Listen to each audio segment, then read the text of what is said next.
Galloway's Support Through Sight Loss. Galloway's Get Active presents Bryans Quest, Accessible Nature. Came across Andrew beginning of the week. He'd been into a tech session with our Andrew, and Andrew is from I guess is it your own organisation, Andrew? Bryansquest.org. Yeah. And what Andrew's campaigning for is to make the outdoors and nature more accessible. So we've invited Andrew along today to come and have a chat to us and basically explain his quest to us. So over to you, Andrew. Oh, okay. Am I on first? Yeah, if you just want to give us a quick outline about your quest and how things got going and things. Yeah, sure. There is so much to talk about, but I'll keep it very brief. I'm totally blind, and I've always loved nature, but I've tended to stay away from it because often you're in sort of wide open spaces, or you can't see the views that everybody else is admiring and things. So I kind of, for many years, fell out of love with the natural world, really. And then in the last 3 years, I've thought, well, no, everybody's talking about the benefits to like mental health and relaxation and everything of green spaces. And I've always liked wildfowl and birds and things. And you get the sound of those, but then you don't always know, exactly what they look like, or even in your garden, the garden birds. So it's almost like the last 3 years, I've got a lot more interested in nature, and I'd start to realize how much I'm missing out on, and looking at ways in which I can kind of learn about nature and enjoy experiences and go out on walks. So there's various technology that we can use, like talking sat-navs and things, but a lot of it isn't really that satisfactory, not really it's geared to maybe finding that chip shop that Dave probably likes, and restaurants and the post office and things, but for knowing what trees are around, or what wildlife is likely to be in an area that you're walking through,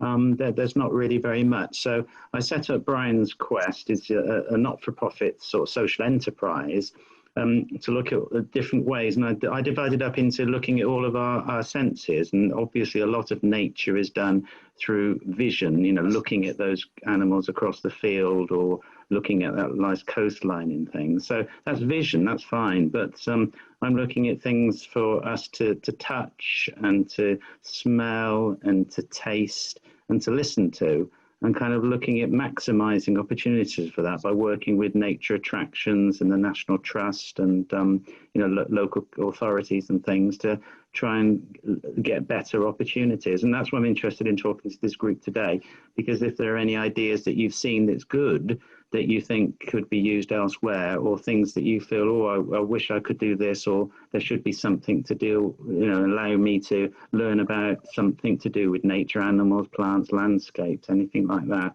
I'll sort of add that to my list of things to try and work on. One thing we have done, Andrew, was a few years ago, we worked with a local nature reserve, and we came up with a couple of audio described walks that people were able to download beforehand, and then they could go around and do the walk. That's just the ticket. Either on the mobile phone or MP3 player or whatever. Yeah. I think that was quite popular. That was just a short, probably about 1.5 mile loop round a nature reserve. How well received was that? Was that appreciated? I think so, yeah. I have a feeling it's still on that nature reserve's website. I think you can still get hold of that. Okay. I think they did a wildlife one, and they did one of a history of the area, because it was previous to it being turned over to the nature. It was I think it was a sand quarry or a clay quarry that they used for bricks and gravel and things like that. Ah, nice. So it gives you the history of that on one of the audio described, and the other was more about the nature. Yes, and that's good. Yeah. Another one that we worked with, again, quite a few years ago now, we worked with the Canals and Rivers Trust, and on a section of canal near to where one of our centres is based, we did an audio described walk on that, where we described the walk and how the locks work and things like that. And we also worked with the Canals and Rivers Trust to come up with some cast aluminium notice boards. So that was showing how a lock works. So it's very, very tactile and everything. So those are a couple of projects that we have worked on, as well as the audio described walks that we've been putting out recently. Because it is quite a challenge to get tactile maps and displays that are suitable for outdoors. Yeah. And that are durable and don't get vandalized or messed up in some way, isn't it? So those metal solutions sound quite interesting. I think, David, did you get involved with that one, David, at Johnson's Hillock when Lynn was with us? No, but there are things I can remember we did do, and you've done some. We did some tidying up, didn't we, from some place? I didn't go on it because it wasn't my cup of tea. Tidying up of trees somewhere. We have done, yeah. We've done like the balsam bashing and rhododendron clearing and things like that. Again, with some local nature groups. Them tactiles, them canal. You showed me and Joanne them. We did, yeah. So those were what we worked on. Yeah, they were good then, yeah. Yeah, they worked on us with the design of it, and they came up with this prototype for the cast aluminium, and they checked it with us first to see how tactile it was. And we passed it to quite a few visually impaired people, and they said it was really good. We then went and got it cast. And there's one showing how a lock works. There's another one showing how they used to pull the canal barges with the horses and the rope. And then under the bridges and things, you can see or you can feel where the ropes have sort of made marks against the stonework, if you will. Over time, it's dug into it. So yeah, there's a lot of things you can do that way, and those are some of the projects that we have worked on in the past. Yeah. And then we've done animals, haven't we? With Lynn Garside used to. I think Lynn Garside used to do projects with animals. And yeah, we did. That was at Pleasington, wasn't it, David? I couldn't remember the name of it. Yeah, the World Garden at Pleasington. That was another project we did with another local wildlife organisation. We came up with some small clay animals that were fired and were put in. So there's like birds. I think there was hedgehog, butterflies, and things like that we'd sort of made clay models, and they were put on display in the sensory garden there. So that sounds perfect. Great. So yeah, there seems to be a lot of things that we've done that are kind of tying in with the ideas that you've had. Yeah, I know you had a video. I commented on it the other day with the sand sculptures. Oh, Western. Good. Yeah. I don't seem to get notifications when people do comment on my films. I don't seem to get a notification about that. Right. So I don't know. I did get a notification from you that you had replied to one of my posts on Facebook, but on the YouTube, I don't seem to know. So I must go back and see what comments people have made and see if I can get that slightly automated, because I'm going to miss comments. I'm interested to know what you said now. So for those that've not seen Andrew's that's a whole different thing now, isn't it? The YouTube channel, yeah. It is, yeah. So it's one of the videos that we were talking about was Western Supermare. They have a sand sculpture park. Is it every year they do that, Brian? They do with Andrew, yeah. With from early May, I think, through to the end of September. So it's quite a long season, really. And they have a different theme each year, and they have about 15 world-class sand sculpture people that come in from around the world to spend like 2 weeks building their magnificent structures, and then those are there you have to pay to go in, and then you can walk around them. Yeah. So, and it's the last day of the sort of the show season, if you will, that they allow you to go in and do the tactile and feel all the structures and everything, which I thought that was really impressive that they've done. Yeah, if people from around the country could time like a short break or a week's holiday to that area to coincide with, I think it's something like the first week in October or something, just before they bulldoze down all these structures that have lasted there for like 5 months, they take down all the barriers and allow people with visual impairments to actually climb over the exhibits and to get a really good tactile experience. Though James is referring to the video I did of the one 2 years ago, and the theme was circus. So they had lots of animals within that. Although it's a bit old-fashioned having animals in circuses these days, they were kind of doing a historic perspective. So in my video, you see there's a giant bear. And it made me realise that there is potential for sand sculptures to be made of very large creatures that vision impaired people would never have any chance of getting anywhere near. And this bear had like 5-inch long claws that you could sort of feel how those attached to the paw, and you couldn't do that in any other way than a model. But making a large model out of clay or bronze or something is rather expensive. So sand seemed to be a great solution for that. I guess in Blackpool, do they do sand sculptures Blackpool way? I think there might occasionally have been something. Not a lot. I think I might have seen something occasionally. Denise, have you noticed anything sand sculpture wise? Not really, because they do the sand jotting, don't they? There down that area. So yeah. But, I've never seen anything. Another idea, Andrew, would be if you were to get in touch with some of the local parks, or if you've got any nature reserves nearby, because 3D printing's a big thing now. Yeah. Maybe they could 3D print some models of some of the wildlife that's there. Yes. Maybe the universities. Yeah, yes. And I think that would be quite easy to get like life-sized plastic 3D printed models of bird life and things like that. Yeah. I have done a little bit of work with Imperial College in London, and one of the challenges to that is to get very good quality, accurate files that can be fed through the 3D printer. Oh, yeah, you stand in, won't they? And how do you get an animal to keep still while it's being scanned? Yeah, no. They're not still, are they? Unless you can No.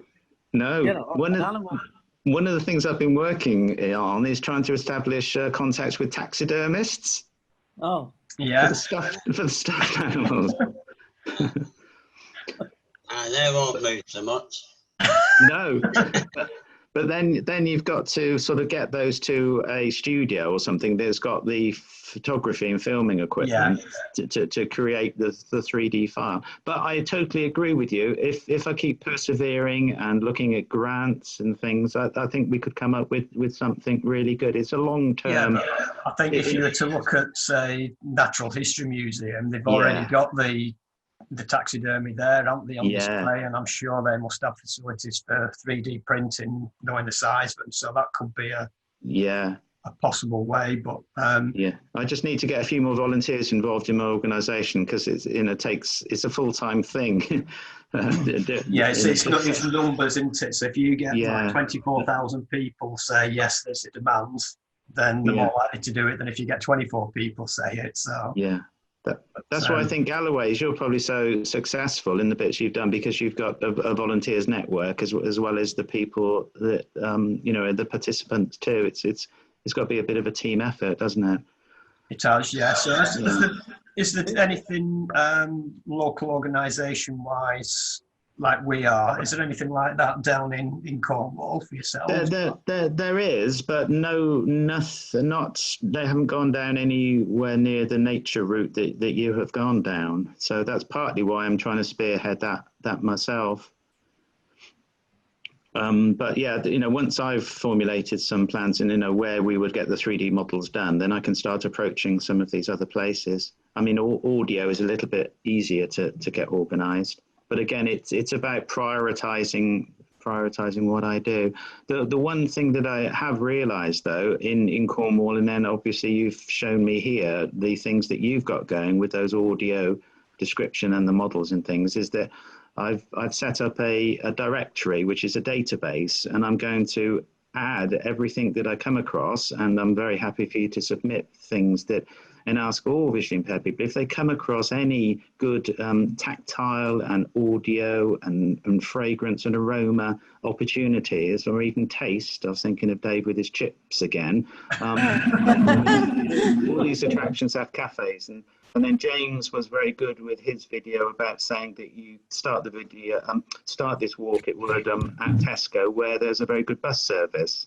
So it's about letting people know how they can get to these. Yeah.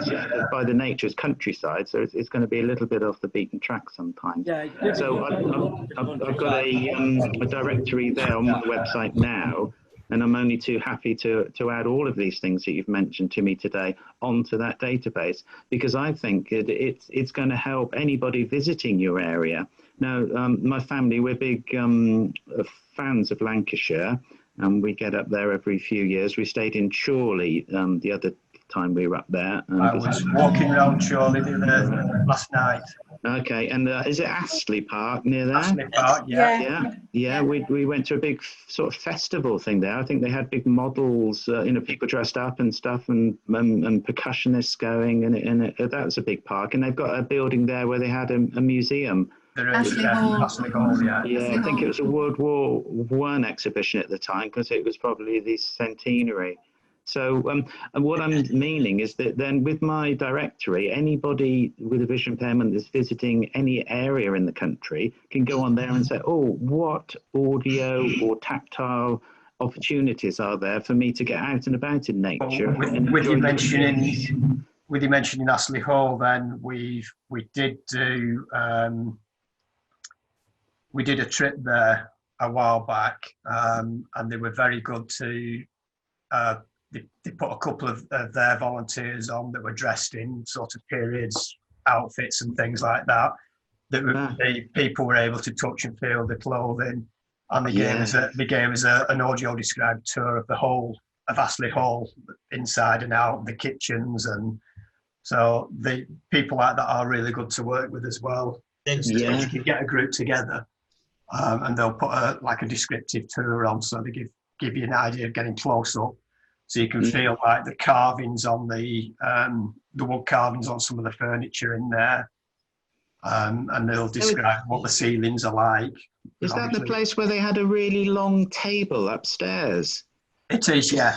I remember going through lots of carpeted hallways and creaky staircases. That's the one, yeah. Yeah, that was good.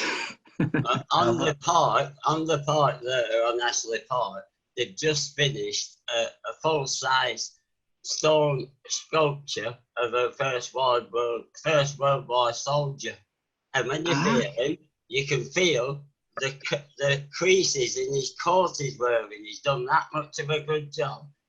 Done a brilliant job of it, and that's in Midlet Park. Yeah.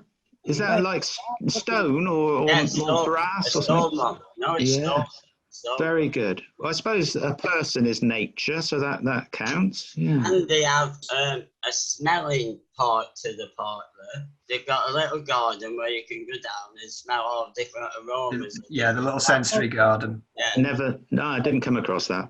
No. Yeah, that's near gates as you're coming from Car Park. Yeah. So you could see how valuable a list of all those places would be to any vision impaired person visiting the Chorley area. This canal as well. Where is that canal you were mentioning? It's on the Leeds Liverpool Canal, and that's literally just outside Chorley as well. The section that we did, a place called Johnson's Hillock and Top Lock. But if you were in Chorley and you ask anyone where Top Lock is, most people around there would know where it was. Right. Yeah. I'll get that added to my list. Yeah. But, have you thought of contacting your local regional news to let people know about your service? Yeah. Until I've got, it's only just early days yet. But yes, I'd love to do that. Yeah. I saw a program yesterday it was on last night. There was a lady with central vision loss walking the Wales coastal path. And she was on ITV. Oh no, I'll look that up. Yeah, okay. I missed that. And, you know, Was she was saying, you know, because she's got a side vision, she can do it. But people, the importance of people describing to her the bits that are missing helps her enjoy these walks. So. Yeah. How were they describing it? Was that audio? She had a guide. She had a guide with her, and it was, you know, because it's quite a difficult walk. What I could see of it, Yes.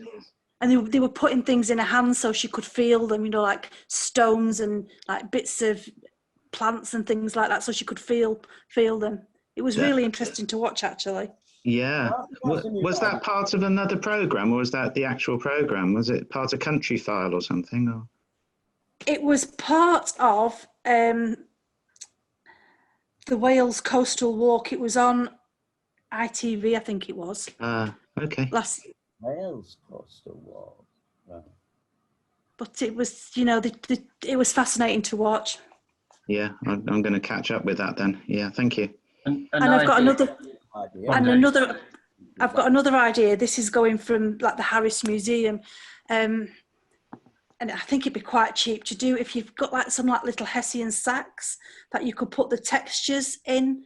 So especially for blind children, if you ever work with those, they could feel the texture. Yeah. What are the Hessian sacks for? You know, you could put like an acorn in and things like that. So if if you're saying a tree's spiky, you could say, and that's the feel of it. That's how they did it. That's how they did it at the Harris when they wanted to bring stories alive. Yeah.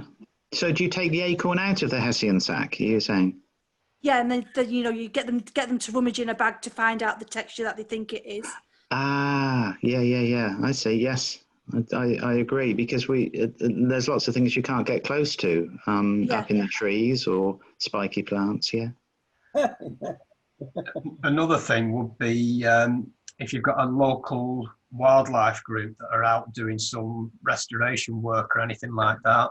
Maybe try and get a group of mixed visually impaired people to go along and offer to volunteer and help with them, sort of rhododendron bashing or balsam bashing, things like that. And so you're actually out there, you're doing something good, you're putting something back into it, but you're also hands-on with the plants and things as well. So you guys are so in tune with me, because I'm not a big fan of like large groups of visually impaired people all just sort of hanging around together. So I was quite interested in that woman on the coastal path in Wales. That's interesting. And I've actually, instead of joining a visually impaired group, I've just gone out to ordinary conservation groups and said, although I can't see, any chance of me joining in? And I was a little bit nervous about how I'd be accepted and whether they'd actually give me any sort of decent jobs and things. But they could see that I was a capable person, and I've gradually got on, and I've been promoted up to doing some scything and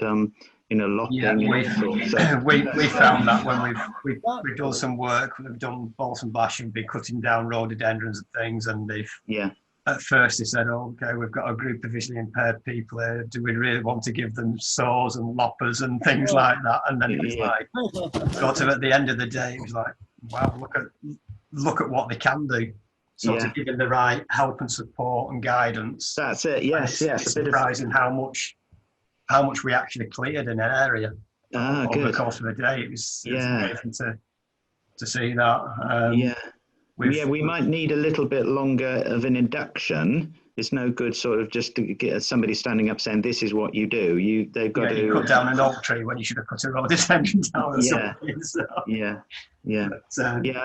I was on a tree. I mean, tree planting is really big across the country, but there's something called the Forest for Cornwall. So they want to plant, hundreds of hectares of new trees and things. So I went on a conservation day where we were planting like 600 trees. So the guy stood out the front and gave a demonstration of how he'd like it done. So, totally, I could have just get the gist of it, but I didn't really know. So I had to collar him at the end of the presentation and say, could you actually talk me through it and, guide my hands and let me see exactly what you're doing by touch. So he spent an extra half an hour with me, and then I was away then. You see, I was fine, but you've got to have the confidence to say, no, show me properly, because, I couldn't see your demonstration. I noticed you've got quite a few videos with sort of gardening and growing plants and vegetables and things, which Yeah, thanks for noticing that. That's a consequence really of the lockdown, because no, I wanted to do more videos of me being out and about doing the conservation and stuff, but now with the lockdown, I've turned it into, you know, looking more at my garden. I've never done so much. well, this year. it's when I saw that, I thought, well, that links in with what we do at our main office, our head office at Howick in Penwitham. We've got a big garden there, and we've got okay. I got a didn't know group about of this. visually impaired people. Oh, And they've won all sorts of awards there with RHS and Penwitham in Bloom and different things like that. So they grow fruits. They've got fruit trees, veggies, flowers, you name it. They've really begged, borrowed and stealed to get polytunnels and things like that that they've donated. And we've got some people who are totally blind at digging potatoes and stuff like that. And then we've got some sighted volunteers helping as well. So it's fantastic what people have done. Like I say, they do a lot of the don't know if you have them down in Cornwall, I presume you do, with the open gardens, where some people open the gardens up to go and for visitors to go and have a walk round on a certain day as a charity thing. Yeah, we do. Yeah, they've done that at Galloway's as well, and they've had people come in, and like I say, we've won numerous awards for what they've done with the gardens. So there's they've done like a wildlife garden, they've done the veggie patch, and they've done all the other bits as well. So it's really come on. Wow. Is there information about that on your website or something? There should be, yes. If there isn't, I can find some information on it. And yeah, that'd be lovely to know about. And where is it Penwitham? It's Penwitham, yeah. Yeah. Where's that? It's just outside of Preston. Okay. So probably not far from Charlie. What do you say, Brian, Joanna? Maybe about 10 miles from Chorley, something like that. Yeah, roughly. Yeah. Okay. Yeah, you follow it right through from Charlie to Preston, don't you? Yeah. You go straight through. Yeah, we did that. If you're going from Preston to Southport, you go through Penwitham to get to Southport. So. Okay. But it's I think with about an acre or an acre and a half of land at the, where that head office is, and a lot of it is just grass, lawns and things, but we have got formal gardens, and we've got the gardening group have taken a good chunk on that. So yeah, it's really good what they've been doing. Yeah, that reminds. I'm going to check that out then, and maybe get a visit next time we're up there. Definitely, yeah. Next time you're up there, we did go to a wildlife place, which I think had been, I'm not sure if it was reclaimed quarries or pits or something. And it was right on the, I think it was on the side of the motorway. Yeah, Brockholes at Preston. Floating building. Yeah, Brockholes Nature Reserve at Preston. We've got a floating visitor centre. Is that the one? Yes, that's it. We had lots of bridges over water and things. Yeah, that was great. And then if you, I think there was one or two different pathways, a long pathway and a shorter pathway. And I think we took the long one because we were there all day, and you could go right out to sort of picnic areas, and it was really quite wild in the outskirts of that place. Yeah, I like that one. Have you all been there then? Have you? We've been around there for a couple of walks. Yeah, because I lead the walks around there. I haven't registered blind myself, but I have a support worker, and we go out recceing different walks and taking groups of visually impaired people out on different sorts of walks. Nice one. Yeah, we've been around Brockholes a few times. And we've seen things carved out of wood, haven't we, on some walks?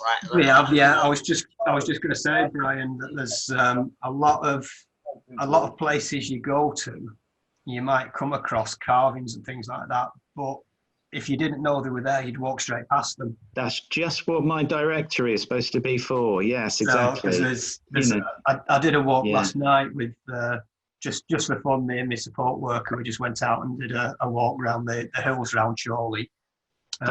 Coming back into Bryans School, there was a little gateway on a wall, and then on the gateway, carved into the stone, was like some ivy and the ivy leaves and a few birds and things all just carved in there. And if you didn't know it was there, you just walked straight past it.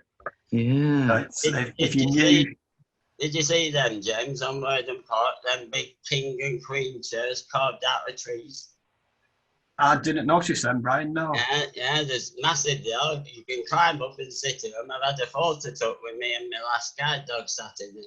The massive chair. Well, it were trees that had to be cut down, and the guy there is chopped top half the tree off and they've carved great big chairs out of them. So they're like live chairs. I've not noticed that, but in the video I did on... There's one in woods and one on big fields. Yeah, the video I did on Tuesday, towards the end of the video, we came across the big yew tree in the garden that had been blown over at some time. It's supported with a big pit props, It's hundreds of years old, that, isn't it? But just to be able to walk under it and think, well, if them props weren't there, the tree wouldn't have been there. It would have just all snapped under the weight. Got a sign telling you all about that, hasn't it? Yeah. James, what was the signage like? Is it Kings Park in Southport where they did all that tactile mapping of that area? I think Galloway's Queen's Park, Kings Park. Queen's Park, is it? In Southport. I'm not sure on that one. They put tactile maps, didn't they, in the area so people could find the paths and things if they were braillists. Yeah, I don't think I've not come across that one, Denise. But I think we did. Bryan mentioned. Was it Bryan or was it Andrew mentioned the sensory garden in Astley Park? Yeah, sensory garden. I think that was done with part of Galloway's group as well. Caroline might know the answer to that one, but. Oh, what was that? The sensory garden in Astley Park, was that done partly with Galloway's volunteers as well? Yeah, I think it was. Yeah, do you know what? I'm trying to think because I went to Astley Park not a couple of weeks ago, but I'm sure last time I looked at it, I'm sure it mentioned Galloway's on the signage for it. But there's lots of things we can do, and like I say, the sort of ideas you have sort of fits well within what we do as part of the Get Active programme. Yeah. Well, I think Galloway's could spearhead my directory, really. Now, who would be the best person in your group to kind of liaise with me and let me know about all these different things you've mentioned today so I can add them to the directory? That would probably be me. Okay. Well, if we could work together then and collect those ideas. Yeah, definitely. Because it's also about telling people how to find them and where they are. And then, like, is it Caroline? Is it? Yeah. Yeah, Caroline was mentioning about once I've got some good resources in the directory, then I can start telling everybody that they're there, so that any visitors to Lancashire or people that live in Lancashire knows about them. And then other regions hopefully will say, well, we've got things here, and then it'll sort of spiral into a massive great list of all of these places. Then the next stage after that would be to encourage places to develop more, because they've seen how well appreciated what we've got at the moment are. Because there is a lot out there, but it's sort of spread out so far, and not all of us know about it. Like you said, there is a good one in Grisdale Forest up in the lakes. Oh no! There's a sculpture trail in there. So you're walking through the forest. Obviously, you've got the sounds of the birds and the waterfalls and things like that. Yeah. But you'll suddenly come across some sculptures that are, some might be musical instruments. So you might have made out of wood. Yeah, you might have like a xylophone in the middle of the woodland that you can have a play about on, or all sorts of different sorts of sculptures that they're throwing. Playground, not park. Yeah. On Worthing Park, they've got them sounding play things, where you stand there and they make tunes and that. Yeah, but in Grisdale Forest, it's all made from natural materials and everything, so that's well worth a trip round. But yeah, there's lots of places. I'm trying to think if there's anywhere. We used to go to that wild boar park. I forget where it is. James, are you talking about the singing ringing tree? No, there's that. That's out Burnley way, isn't it? Yeah, that's near Burnley. But in Grisdale Forest up in the lakes, they've got a sculpture trail. and there's all sorts of sculptures in there that are carved out of wood. There's birds, there's little houses and all sorts of things that are up there. But there's a good one. I guess it's kind of tactile, Bryan, is in the Eden Project. There's sort of a sculpture out there of, I think it's a woman of the forest. I don't know if you've seen or heard of that. You can walk around, there's different sculptures within the Eden Project as well. I know it's expensive to get in, but yeah. But if you walk through the woodland part of that, there are some sculptures in there. Have you done there, James? I went there last year. I was down there stayed in Lou for a couple of days. Well, for a week, back at Easter last year. So, but yeah, there's all sorts of places. What I can do, Andrew, is any places I come across is just email them to you and tell you where they are. And I've put up a short questionnaire, a submissions form on the website. So it's quite brand new. So it'd be really good if you could trial that for me by maybe filling it in for one place and then see if I've got all the kind of questions correct and everything. It's quite short, but it divides it up into, touch, sound, taste and fragrance and things. I haven't got anything on there at the moment about how to find the place. I think it's because I say, well, put in the website of the attraction or the place, and then it's up to people to sort of sort that out for themselves. But in the long term, it would be nice to have that all in one place, wouldn't it? Yeah. So is this the snake database you're talking about? Yeah. So it's the SNAKE. So that's sensational nature, availability, knowledge exchange. That's where SNAK is. And in the long term, it'd be really nice if that was like a mobile app. That you could just key in where you are and then find out whether there are any sort of non-visual nature experiences in that area. That's the long-term aim, but that's a long way off now. So, but to start with, Snake is all about listing any of these accessible experiences. So yeah, it'd be wonderful, James, if you could just pilot, if you like, do a test of my form, and then we might well reveal that it could be improved, or it'd be good to get some feedback from that. Okay. I don't want to dominate your group today. So what do you normally do on a Friday when you get together? We have guest speakers every so often, or if we have guest speakers, it's just a general chit chat and basically just get together, catching up with people, because obviously with the lockdown and things, we're not able to meet in big groups like we normally would have done. So we just started the Zoom meetings just so people could catch up with others and just have a general chat.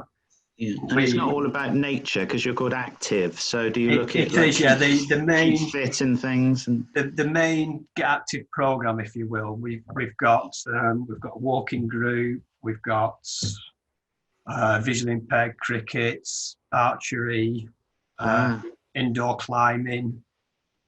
Water sports, sailing, windsurfing, canoeing, kayaking. We do all sorts of things. But as part of it, because it's all in the outdoors, the nature side comes into it as well.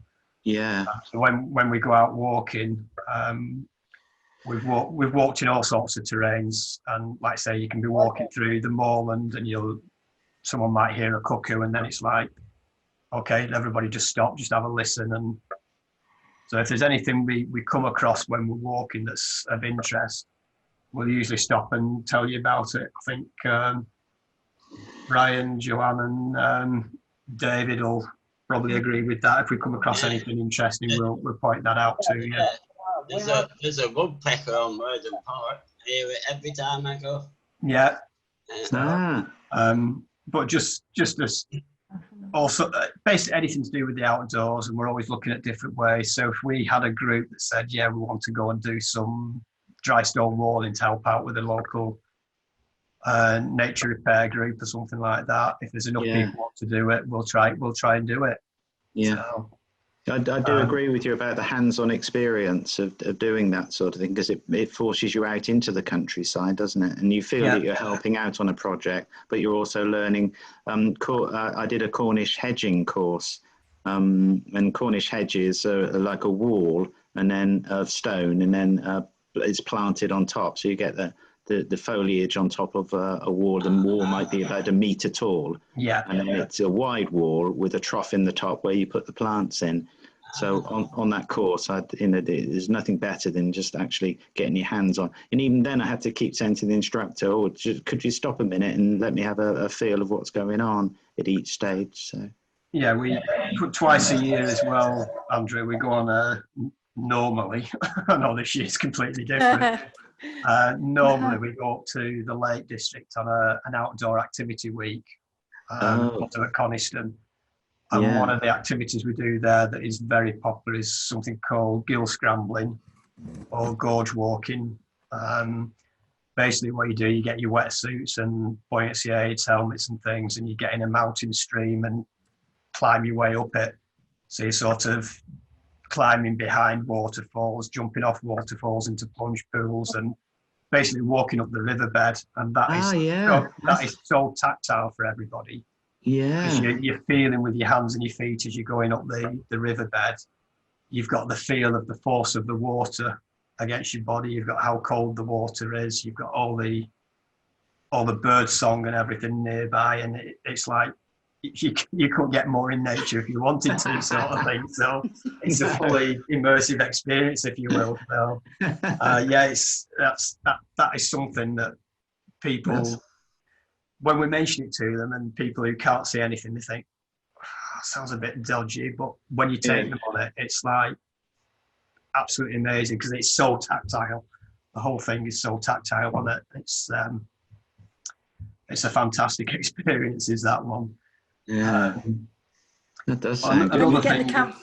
Another video that we've got on, I think it's on the Galloway's YouTube as well as my own, was I got up early one morning. I went and filmed the dawn chorus. So it's not audio described, but the bird song on that, if you want to go and listen to it, I'll check that out. And it's the volume, and I've not increased the volume or anything on it. It's as it was recorded. What time of the year do you go? I did that. I think it was beginning of June. Beginning to mid-June, I think it was when I did that. And I got up about 4 o'clock in the morning, just before it started getting light. I thought I'll go and do it, because a lot of people would miss that because they wouldn't be up and about, or they wouldn't be out in the woodland or anything. So I went to a lot, just down the road from where I live. We've got some fishing lodges and some woodland there. So I just went down there really early in the morning, very quiet. Took my cameras and the recording gear and just left it running, if you will. So it just captured all the bird song. Yeah. So that's just something, as a side, it's something different for people to listen to, just a different experience. Yeah. And now with the internet, that's accessible to all of us. Yeah. And your poem that your dad did, James, that got on Visit Lancashire, didn't it? Yeah, he's done two. We've got my dad writes a little bit of poetry, so he wrote this. He wrote a couple of poems that I've got on my own YouTube. One is The Joy of Nature, and I worked with my dad. He put this poem together, and I got some video that matched what he was talking about. So he was talking about like a mother goose leading its goslings across the field, and there was a video that matched with what he was saying. He was describing the bluebells and things, and there's some pictures of the bluebells. So I did the video so that it matched up with the words. And there's also one on my own YouTube, Cornish Memories.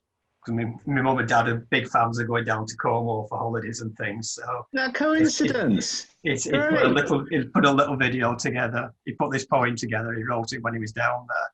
And I just put some video together from when I've been down in Cornwall as well. So I'm gonna have to do a lot of YouTube watching on all this stuff. It sounds great. Yeah. So has anybody got any questions for Andrew? Don't speak at once. I think it's a very good thing you do, because, you know, the power of nature come to people's mind with this COVID. And I think going forward, it's going to be even bigger. Yeah. Yeah. I was talking to a peacock yesterday. Oh, Literally. How many pints have you had? Literally talking to it. A guy across from us, he's got snakes, big yellow pythons, about 6 foot long, and he must have a peacock, because every day I hear it screaming its head off. So what I did, I've got one of them Alexas, the big tube ones with good speakers in. I put that on full blast and asked Alexa to make a peacock noise. So as that man made the peacock noise, that were calling back to me.